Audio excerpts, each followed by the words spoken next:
हाँ, hello friends, we are discussing in this lectures class 9th आपका topics है remainder theorem. आज हम लोग इस सेशन के माध्यम से कक्षा जो 9 का आपका चैप्टर आपका है बहुपद, इसमें हम बात करेंगे आज शेषफल प्रमेय पर रिमाइंडर थ्योरम, है ना। रिमाइंडर थ्योरम डिपेंड करता है शेषफल पर, इसीलिए इसका नाम शेषफल प्रमेय पड़ा है। कैसे डिपेंड करता है, थोड़ा सा मैं एक एग्जाम्पल के माध्यम से आप लोग समझाने का प्रयास करूँगा। जैसे अगर मैं कह दूं कि मेरे पास कोई एक नंबर 15 है और 6 है, दो नंबर मेरे पास है, 15 है और दूसरा क्या है आपका 6 है। अगर इसको हम चेक करें, चेक करने का मतलब यही है कि क्या ये आपका इसका एक गुणनखंड है कि नहीं गुणनखंड है। तो उस कंडीशन को हमें चेक करने के लिए हम लोग सबसे पहले क्या करते हैं, भाग करते हैं। क्या करते हैं, भाग। सिंपल सा मेथड है कि अगर हम कहें कि क्या 15 का 15 का ये 6 मल्टीपल है कि नहीं है, गुणनखंड है कि नहीं है, तो उसके केस हम लोग क्या करते हैं, इसको इसमें डिवाइड करते हैं। अगर डिवाइड करने के दौरान अगर शेषफल शून्य मिल गया मेरे को, तब तो हम कहेंगे कि जो संख्या मेरे पास 15 है और ये 6 15 का मल्टीपल होगा, अदरवाइज नहीं होगा। कैसे होगा, ऐसे जैसे मैं कह लूँ कि अगर 6 को हम इसमें डिवाइड करें 15 में, तो कितने टाइम्स जाएगा, आपका 2 टाइम्स जाएगा और रिमाइंडर क्या बच जाएगा, आपका 2 टाइम्स जाएगा, यहाँ पर 12 आ जाएगा और ये रिमाइंडर क्या बच जाएगा, 3 बन जाएगा। अगर जिस केस में रिमाइंडर कुछ ना कुछ दिया, मतलब कुछ भी वैल्यू मिला मुझे जीरो के अलावा, अगर जीरो के अलावा कुछ नंबर मिला, तो हम ये कह सकते हैं कि ये जो 6 है वो आपका 15 का मल्टीपल नहीं है। अदरवाइज हम दूसरे शब्द में कहें कि अगर यहाँ पर हम 16 या 15 के जगह पर मैं 12 ले लूँ और 6 ले लूँ, अब ये मैं कहूँ कि 12 का जो ये 6 क्या इसका मल्टीपल होगा, तो जी बिल्कुल चेक कर लीजिए। चेक करने का तरीका यही है कि इससे इसमें डिवाइड, जो पूछे इसका मल्टीपल उसी में डिवाइड कर दो। ये तो आज हम लोग अंकगणित की बात कर रहे हैं, अरिथमेटिक्स में। इसी में हमें लोग को पढ़ना क्या, अलजेब्रा में पढ़ना है, वो हम आगे देख रहे हैं। जैसे ये 6 का यहाँ से अगर डिवाइड करोगे 12 में, तो 2 टाइम्स जाएगा और एग्जैक्टली क्या हो जाएगा, डिवाइड हो जाएगा। और यहाँ से शेषफल क्या बन जाएगा, 12 में से 12 के क्या आ जाएगा, 0 आ जाएगा। जिस कंडीशन में वैल्यू 0 दिया, यानी शेषफल 0 दिया, इसको हम लोग शेषफल बोलते हैं। ये रिमाइंडर है, क्या बोलते हैं, ये रिमाइंडर है। जिस केस में रिमाइंडर 0 दिया, वो हम लोग करते क्या है, आपका कह देते हैं कि ये संख्या 6 इसका 12 का मल्टीपल होगा। अब यहाँ से थोड़ा सा, अब जब भाग बात आई है गई है, तो आप लोग बचपन में पढ़े ही होंगे। इस वाले को हम लोग क्या कहते हैं, जिससे हम लोग किसी संख्या में डिवाइड करते थे, उसको हम लोग क्या बोलते थे, डिवाइजर बोलते थे। क्या बोलते थे, डिवाइजर। यस या नो। इसके बाद जो आता था शेषफल, मेरे को मतलब भाग फल मिलता था मुझे, लोग क्या बोलते थे, उसको क्वोशिएंट बोलते थे। ये स्पेलिंग है। और ये तो रिमाइंडर होता है, जिसमें हम लोग भाग देते हैं, इसको हम लोग क्या बोलते हैं, डिवाइडेंड बोलते हैं। यस या नो बोलते हैं, डिवाइडेंड, है ना। इसको हिंदी में क्या बोलते हैं, भाजक।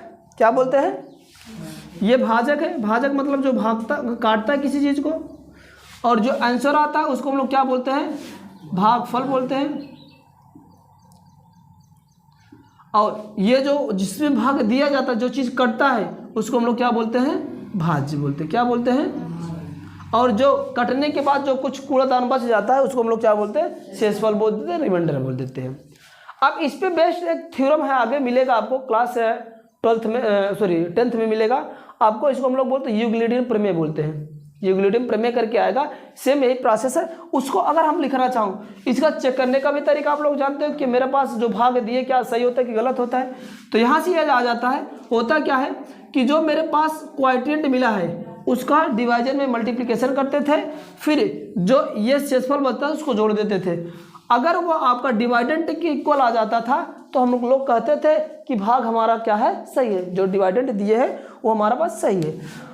केस बचा बना क्या, इसके केस में मैंने कहा क्या, ये जो 12 होता था, ये 6 इसका क्या होगा, मल्टीपल होता था। तो एक यहाँ पर फॉर्म बनेगा हमारे पास, जो हम लोग लिखते हैं क्या होगा, dividend is equal to quotient into divisor, divisor into quotient plus का रिमाइंडर। क्या होता है, रिमाइंडर। मेरी बात समझ में आ रही है। अब यहाँ पर हिंदी में मैं भी लिख दे रहा हूँ, हिंदी में समझते जाना आप लोग। ये होता है भाज्य होता है, क्या होता है ये आपका भाज्य होता है। जो भाज्य होता है वह भागफल, सॉरी भाजक है पहले ना, पहले भाजक लिखो, भाजक गुणे क्या होगा आपका भागफल धन का शेषफल, धन का शेषफल। ये आपका कंसेप्ट आपको आना चाहिए, भाग तो कंपलसरी आप लोग को आना चाहिए। ये आपका यहाँ पर ये क्वॉशिएंट का रूल है, सॉरी क्वॉशिएंट कर रहा हूँ, ये रिमाइंडर का भी थ्योरम है। इसको आगे चल कर हम एक नाम से और जानेंगे, उसको हम लोग बोलते हैं, क्या बोलते हैं, क्लास आपका 10th में मिलेगा, डिवाइजर, सॉरी यहाँ पर अच्छा ये डिवाइजर है, डिवाइजर तो सही लिखा यहाँ पर डिवाइजर, अच्छा ठीक डिवाइजर है ना। अब वहाँ पर हम लोग आगे एक नाम देखेंगे जो हमें उसके हम लोग बताए क्या, इसको हम लोग यूक्लिडियन थ्योरम के नाम से जानेंगे। वहाँ पर हम लोग क्या करते थे, इसको हम लोग क्या कहते थे, इसको हम लोग ए कहेंगे, A is equal to B Q plus का आर, ऐसा नाम करके देते हैं। और वहाँ पर कंडीशन एक लगा देते थे, जो आर की वैल्यू है ना तो 0 से बड़ी होगी ना तो क्या होगी छोटी, यानी ए ना तो इस वाले से बड़ी होगी, यानी B less than R less equal to 0 बनता था। आगे मिलेगा, ये आपको यहाँ पर नहीं, इसको आगे मिलेगा। अब ये कहने का मतलब क्या है, ये आपका रिमाइंडर का थ्योरम बनता। अब इस पे करना क्या है, ये चीज़ आपको क्लियर हुआ। अब एक क्वेश्चन हम लेते हैं, कभी कभी इसमें जो आपको पहला एक्सरसाइज है उसको आपको पूछा ही है कि भाग दे करके दो बहुपद दे रखा, एक से दूसरे में भाग दीजिए और भाग देने के बाद ये बताइए कि रिमाइंडर क्या बचेगा, शेषफल, यानी ओवरऑल कहने का मतलब है आप लोग को भाग देना है, ठीक है ना। इसको मैं हटाता हूं, अगर कोई प्रॉब्लम तो हमें बताइए, आगे चलता हूं। चलिए, जैसे यहाँ पर मैं एक क्वेश्चन यहाँ पर लिया हूं हम लोग, 2x का क्यूब प्लस का एक्स स्क्वायर प्लस एक्स को हमें क्या करना है, एक्स से भाग देना है।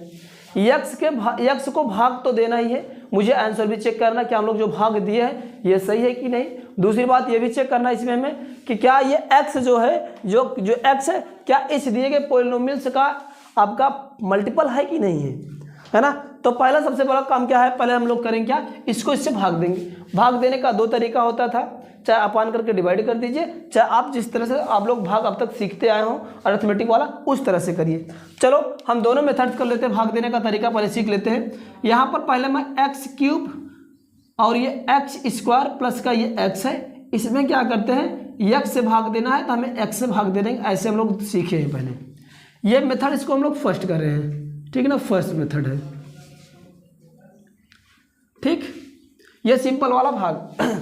इसमें क्या होता है, ऐसा टेबल पढ़ो, अब तो इसमें टेबल पढ़ना नहीं, कि हमेशा एक अंक यानी फर्स्ट टर्म कैंसिल होना चाहिए।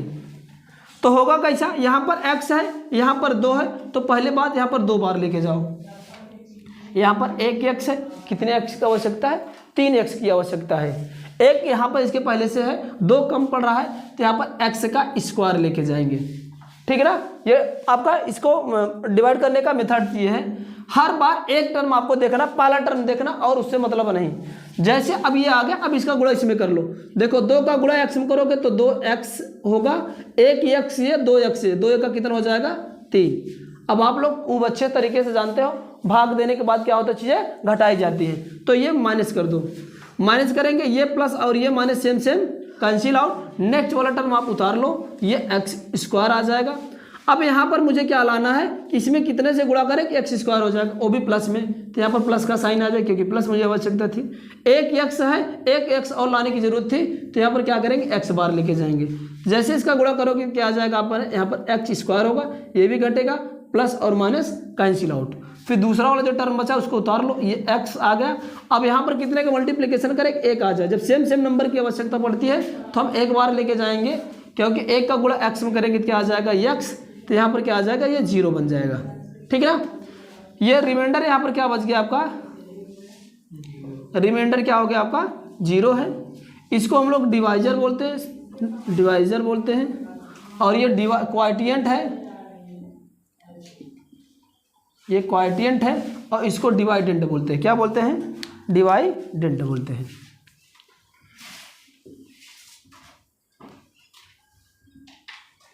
ठीक। अगर इसको हम लिखना चाहूँ, अभी जो हम लोग मेथड बनाए थे, क्या बनाए थे कि क्या होता था, जो डिवाइडेंट इज इक्वल टू क्या होता है, डिवाइजर इंटू कोएफिशिएंट प्लस का रिमाइंडर होता है। अगर उस तरह से इसको मैं फॉर्म करना चाहूँ तो इसको लिख भी कैसे सकता हूँ, इसका गुणा इसमें करेंगे, यानी x इंटू ये और पूरा टर्म क्या, x square plus sorry 2x है ना, 2x प्लस का सॉरी 2x स्क्वायर प्लस का x प्लस का 1 प्लस का क्या लिख सकता हूँ 0। बोलो यस या नो, जो भी हम लोग मेथड चेक किए थे। अब इसका गुणा करोगे तो अगेन ये नंबर मिल जाएगा।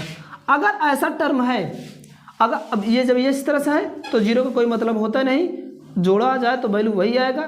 2x प्लस का 2x स्क्वायर प्लस का x प्लस 1 ये बचेगा ओवरऑल में जो कहूँ, है ना भाई। ये इसको ये जो पूरा प्रोसेस है इसको इस तरह से लिख सकता हूँ। और दूसरी बात मैंने ये कहा था कि अगर किसी भी नंबर को अगर चेक करना है, दिए गए नंबर का मल्टीपल है तो वैल्यू, पहली बात वैल्यू क्या आनी चाहिए, हमारे रिमाइंडर जो क्या आना चाहिए था 0 आना चाहिए।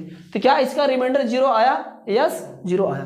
तो कहने का मतलब जो x है इस वाले पॉलिनोमियल से क्या है आपका फैक्टर तो है, यानी गुणनखंड पक्की बात है। तो इसको हम अगर फैक्टर है तो हम लोग इस प्रकार से लिख सकते हैं, और हम यहाँ से कह सकते हैं ये कि x की जो वैल्यू जो x है इस दिए गए पॉलिनोमियल है 2x³ प्लस का x स्क्वायर प्लस x का एक फैक्टर आपका है, चाहे फैक्टर कह लो चाहे मल्टीपल कह लो, दोनों बात एक ही है, ठीक है ना। अब चलते हैं, ये तो था फर्स्ट मेथड। दूसरा मेथड क्या है आपका, यहाँ पर मैं सेकंड मेथड लिखता हूँ। चलो सेकंड मेथड में क्या होता है, डिवाइड करना था, आप अपान में करके लिख सकते हो, कोई दिक्कत नहीं। ये 2x का क्यूब प्लस का x स्क्वायर प्लस का x में कितने से भाग देना था, भाई भाग देने वाला तो बटा ऐसे भी लिख सकते थे, कोई दिक्कत है नहीं। ये x है, कहने का मतलब सभी का डिवाइड है, तो इसको हम लोग सेपरेट करके भी लिख सकते हैं। कैसे सेपरेट करेंगे, 2x का क्यूब अपान का x प्लस का x स्क्वायर अपान का x प्लस का x अपान का x, कर सकते हैं, बिल्कुल कर सकते हैं। ये अलग अलग का सेपरेट हो जाएगा। देखो जब हर इक्वल होता है, यानी जब जिसका डिनोमिनेटर सेम होता है तो उसका डिनोमिनेटर आपस में जुड़ जाते हैं, तो इसको अगर लिखोगे तो फिर ऐसा आ जाएगा। यहाँ पर कैंसिल आउट करके देख लो, यहाँ पर एक को कैंसिल करेगा, 3 में से 1 जाएगा तो बचेगा 2। यहाँ पर 1 है तो 2 में से 1 गया तो 1, और ये क्या कैंसिल हो जाएगा, पूरा कैंसिल होगा। तो क्या बच गया आपका 2x स्क्वायर प्लस का x प्लस का x सॉरी प्लस का 1। अब देखो इस केस में कुछ रिमाइंडर जो प्रॉपरली एग्जैक्ट कट जाए, प्रॉपरली एग्जैक्ट कट जाए, तो उस केस में जो इसका रिमाइंडर होगा, रिमाइंडर जो होगा वो क्या बन जाएगा आपका 0। रिमाइंडर क्या हो जाएगा 0 होगा। उस केस में हम कह सकते हैं कि इस वाली संख्या का जो x है एक आपका फैक्टर होगा। बात मेरी समझ में आ रही है। अगर 0 नहीं हुआ होता तो फैक्टर नहीं होता, ठीक है ना। अब इसके आगे हम लोग चलेंगे, क्या ये तरीका था चेकआउट करने का। अगर इन दोनों का मल्टीपल करो, अगर इसके अगेंस्ट बराबर आ जा रहा है तो हम लोग कहेंगे क्या कि अगर ये आ गया, ये शेषफल तो 0 है, हम कहेंगे तब मेरे पास जो भाग, अगर ऐसा करने पर इसका गुणा इसमें करो और रिमाइंडर जोड़ लो, जोड़ने पर अगर अगेन इस वाले वैल्यू के बराबर आ जा रहा है तब तो हम तो कहते हैं, क्या कहते हैं कि ये हम जो भाग दिए हैं वो एकदम हमारा एग्जैक्ट दिया गया भाग सही है। अब भाग जब सही हो गया तब हम ये चेक करेंगे कि रिमाइंडर आया क्या है, मेरे पास 0 है, अदर नंबर से आया है। अगर 0 है तो इसका फैक्टर, अदरवाइज फैक्टर इसका नहीं होगा, ठीक है ना। आगे चलते हैं हम।